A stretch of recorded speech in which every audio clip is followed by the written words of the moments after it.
आज बहुत थकी हुई लग रही हो, क्या हुआ? हाँ, तबीयत कुछ ठीक नहीं है। कल बारिश में भीग गई थी, जुकाम भी हो रखा।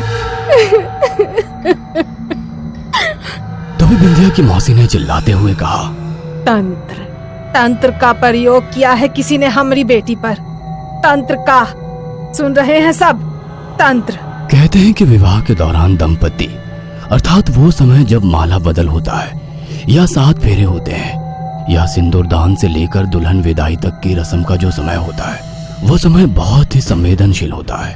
अरे ये क्या कर रही है रे? हे बिंदिया, हमार बिटिया ये ना कर। ए बिंदिया,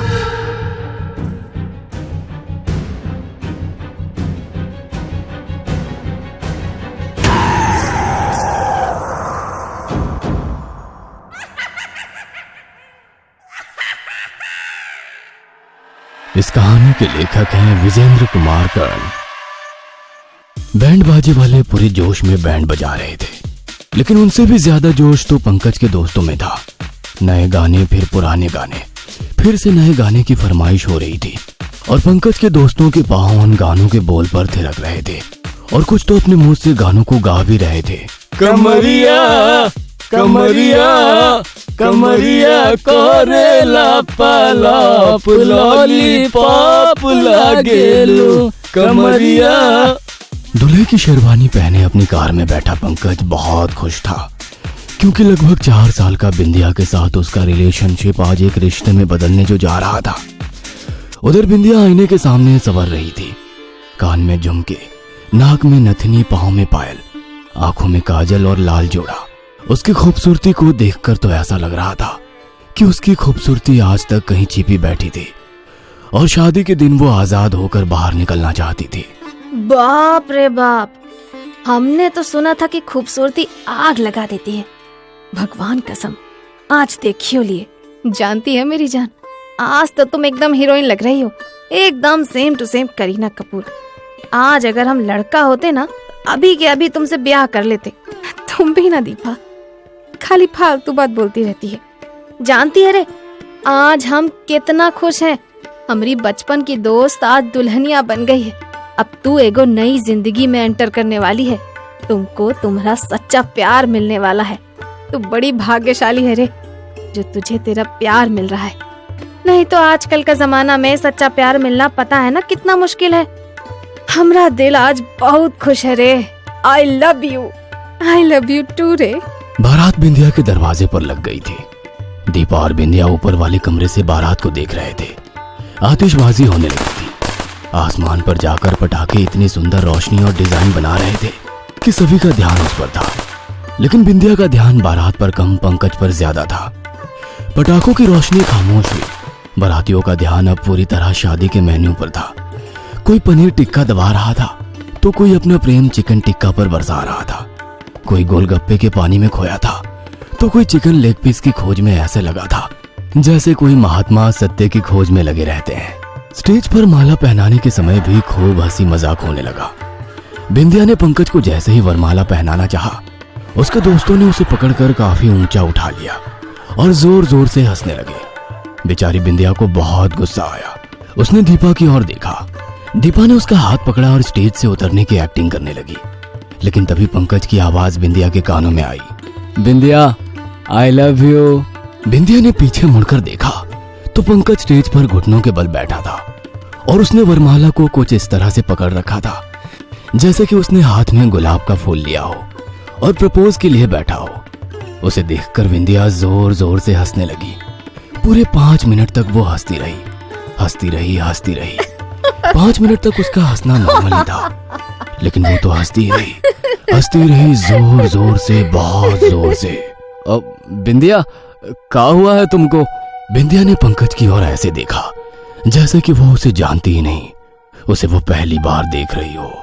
क्या हुआ बिंदिया, तुम हमको ऐसे टुकुर टुकुर काहे देख रही हो? लेकिन बिंदिया उसे घूरती रही और फिर वो उसके ऊपर ऐसे कूद गई जैसे कोई जानवर किसी पर हमला करता है। पंकज नीचे जमीन पर गिर पड़ा। बिंदिया और भी जोर जोर से हंसते हुए उसके ऊपर सवार हो गई।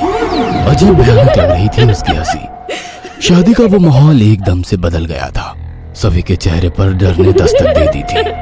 किसी को समझ नहीं आ रहा था कि अचानक बिंदिया को क्या हो गया है। बिंदिया की माँ, चाची, बुआ, सभी का दिल जोर जोर से धड़क रहा था। वो बिंदिया बिंदिया पुकार रही थी। तभी बिंदिया ने उनकी ओर घूर कर देखा और उसने अपने नाक में पहनी नथुनी को जोर से खींचना शुरू कर दिया। अरे ई का कर रही है रे? हे बिंदिया, हे बिंदिया, हमार बिटिया ई ना कर। ए बिंदिया। बिंदिया की पूरी नाक लहूलुहान हो गई थी। खून की बूंदें पंकज की शेरवानी पर गिर रही थी। वह बिंदिया की गिरफ्त से निकलना चाहता था, लेकिन लाख कोशिश के बावजूद भी यह संभव नहीं हो रहा था।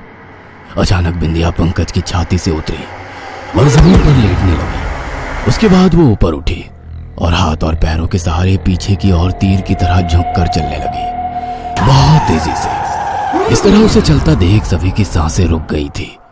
बैंड बाजे वाले तो अपना सारा सामान वहां छोड़कर भाग गए थे। कुछ देर बाद बिंदिया ने उल्टा चलना छोड़ा, लेकिन उसके बाद उसका शरीर हवा में ऊपर की ओर उठने लगा। उसे देखकर ऐसा लग रहा था कि वो ऊपर उड़ रही हो।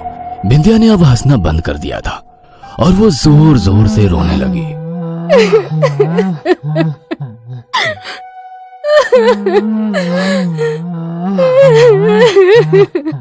तभी बिंदिया की मौसी ने चिल्लाते हुए कहा, तंत्र, तंत्र का प्रयोग किया है किसी ने हमारी बेटी पर। तंत्र का, सुन रहे हैं सब? तंत्र।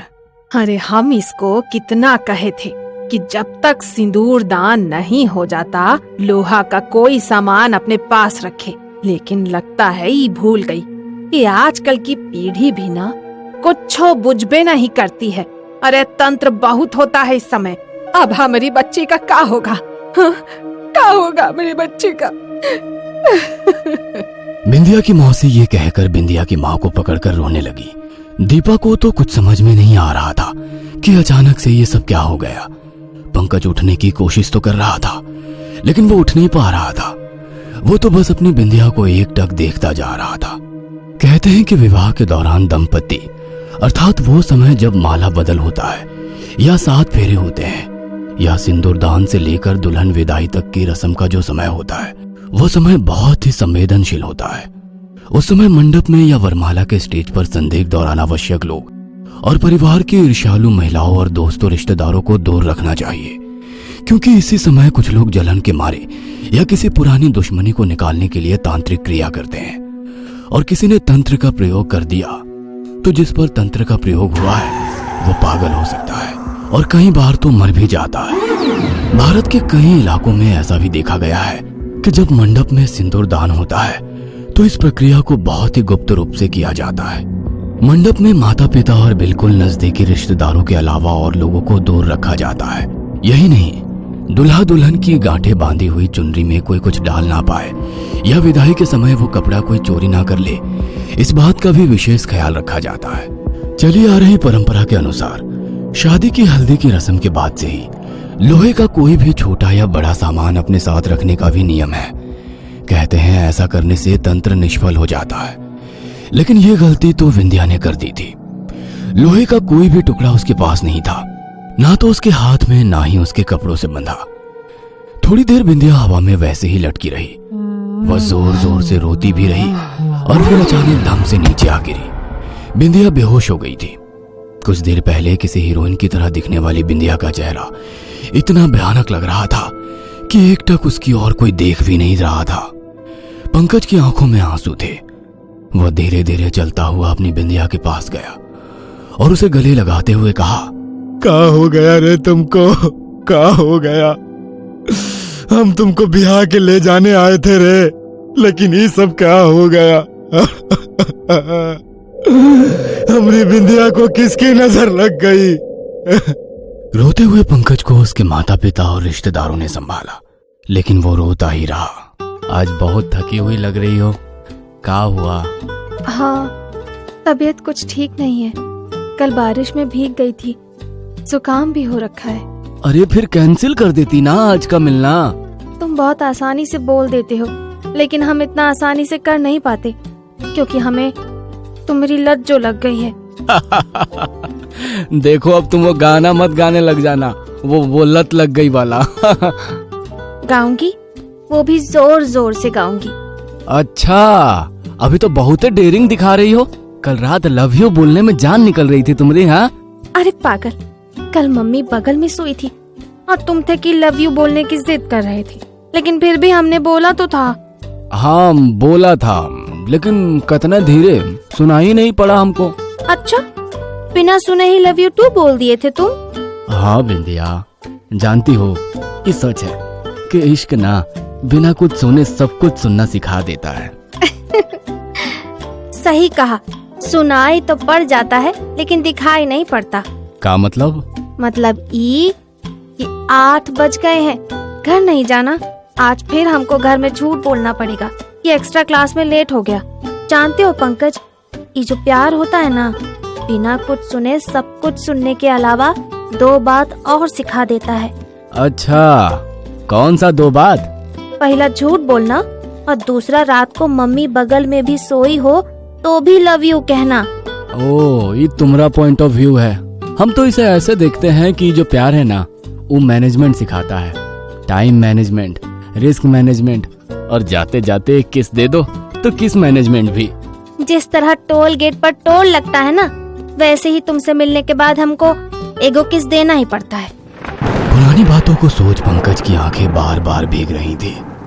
10 दिन हो गए थे बिंदिया के साथ घटी उस घटना के।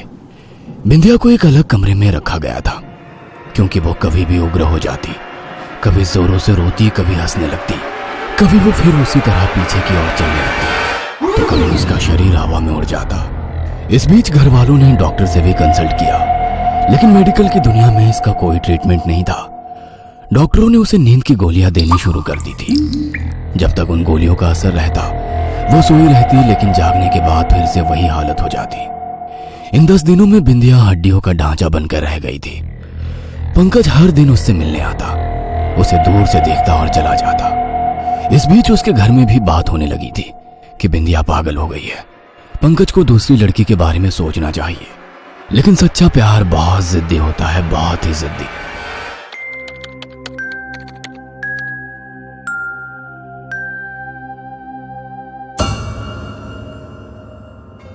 ये कहानी आपको अच्छी लगी हो तो हमें सब्सक्राइब करें, हमारा इंस्टाग्राम और फेसबुक पेज जरूर फॉलो करें। और हाँ दोस्तों, सब्सक्राइब करना भूलना मत।